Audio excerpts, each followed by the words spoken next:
All right, so the wedding went very well. Mr. and Mrs. Mills are now happily married, and the wedding videography stuff was great. The one thing that I did that I'm going to have to admit straight away is I binned everything and I put the camera on auto, and I just wanted to focus on filming. Originally I had manual settings, like the way that I would shoot my photos, and it was a lot of I've never been used to changing exposure triangles on the fly in video, so I've got to learn about how they do that on the fly. So I just put it on auto and it looked fine. I mean, obviously, you could probably do a bit better job as a manual and get the settings like pristine, like I do with my photography. But yeah, at the moment, I want to do all that post-production. So I put it in auto, I'm not gonna lie. And I had a great time. I just focused on composition, and that's all I did.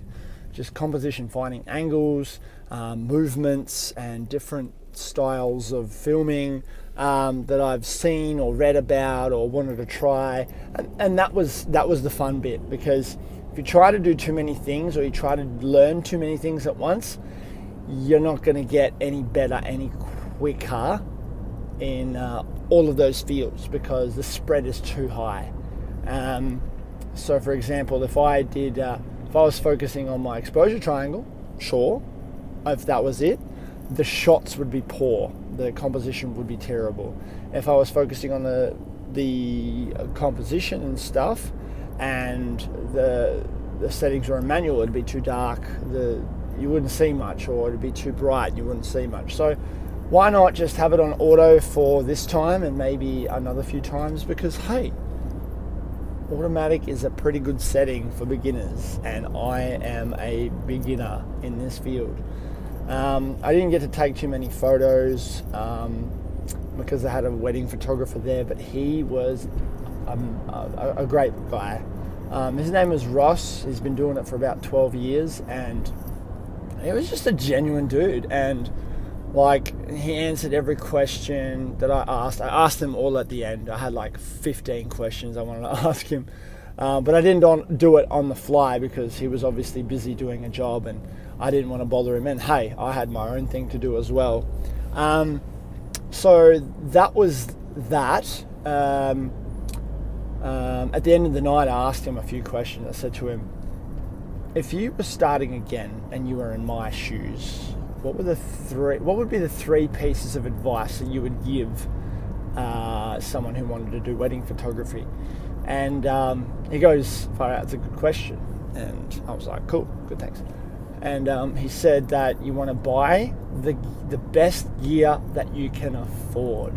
I like that a lot. And personally, I already ticked that box, because I started with some gear that I could afford back in the day, but I wasn't a videographer. Then I had obviously bought the Sony, and I could afford it, and here we are. The next thing is you need to buy something that's good with low lighting. And again, with the A7 III that I have, it's great with low lighting. Tick, good, thanks. And then the final one he said was always have backup equipment. So a second body, always have a camera that's writing both cards at the same time. And I was just like, yep, definitely knew I needed a second body. I need one right now. But I didn't think about doing the second card. So they're both writing the exact same thing at the same time. So I was like, oh, okay, that's a new one. But it makes sense, because if one card just for some reason decides to bin it, I've got that backup with the same exact thing. And like, as soon as I offload it onto the computer, I can just delete the other one and format it and go again. So no harm, no foul. And yeah, I mean, I've pretty much ticked every box there, apart from having that second body, which I know I'll get one day, goals.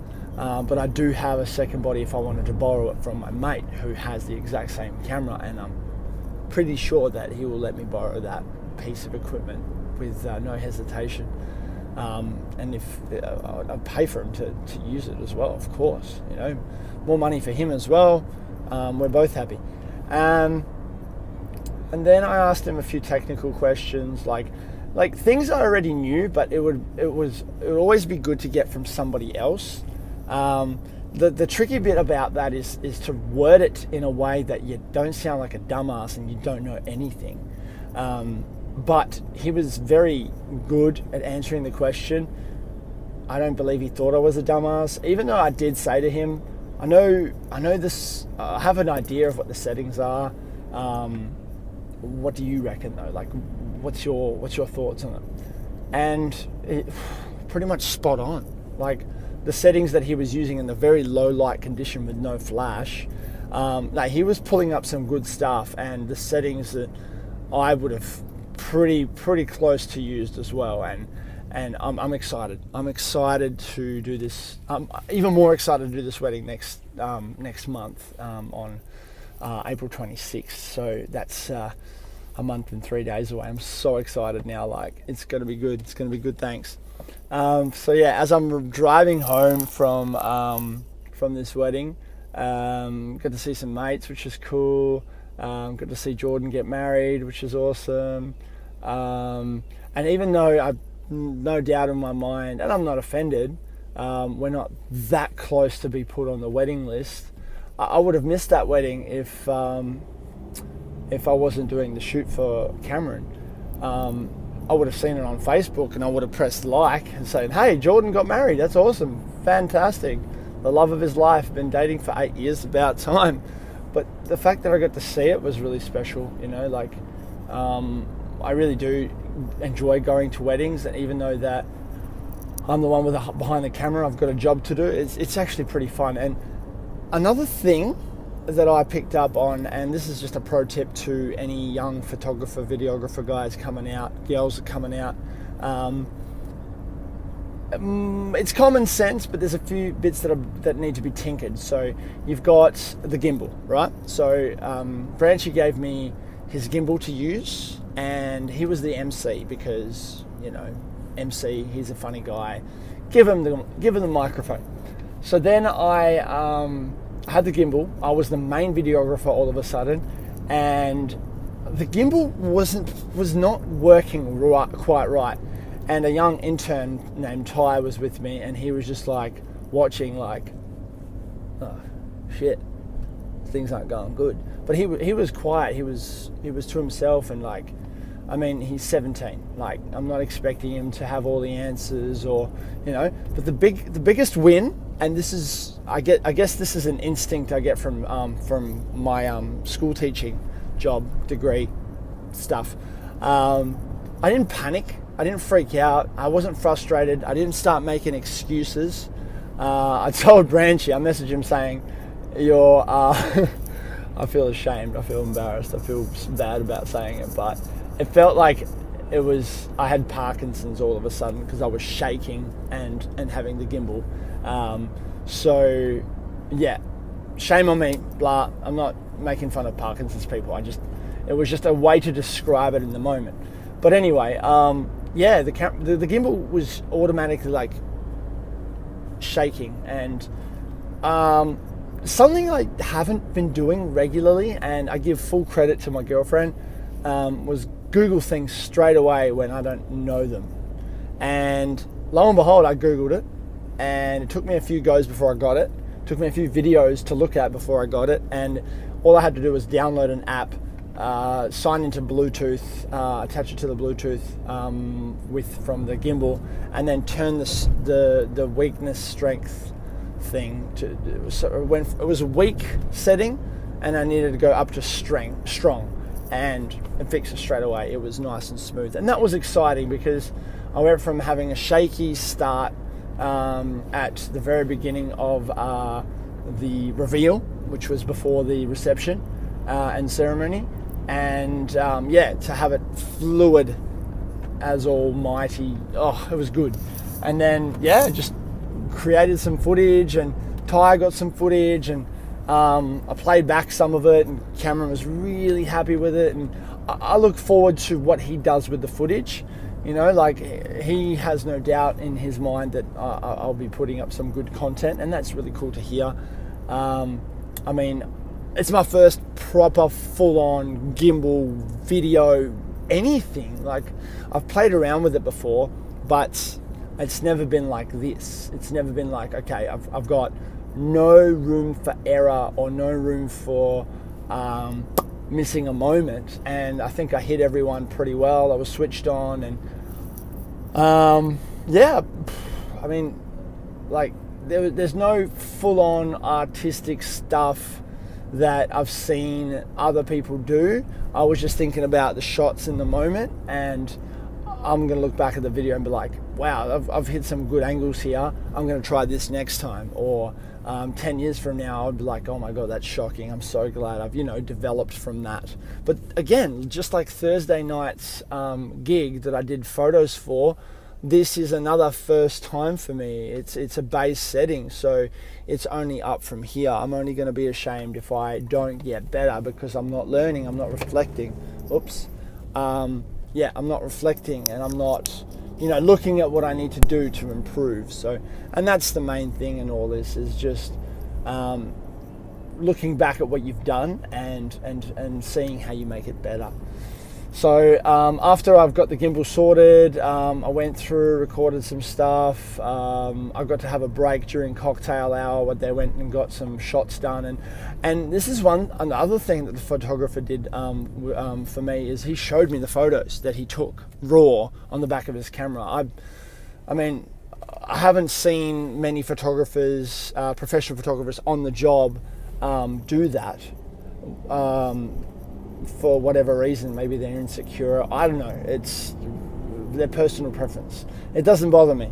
But he showed me without any hesitation, and that's awesome, man. Like, I was happy. I was stoked with the photos he got. Like, his style is a little bit different to mine, and we all have different styles. But I was just impressed that he was confident enough to show me. Like, he was like, I'm here. I've got the job. I'm taking the photos.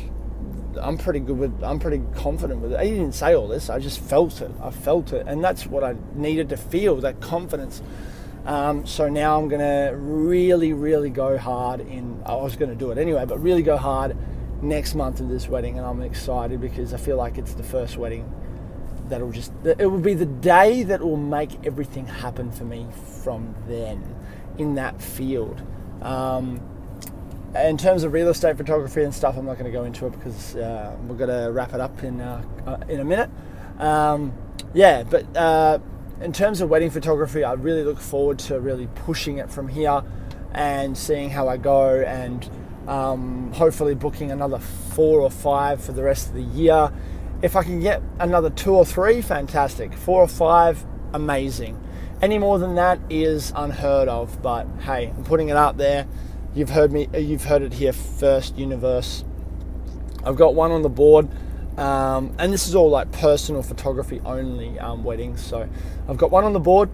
I've got 3 more to go to achieve my 2019 goal. So 5 in total, and then a stretch goal would be 6 or 7. So that'd be sick. But anyway, thanks for listening.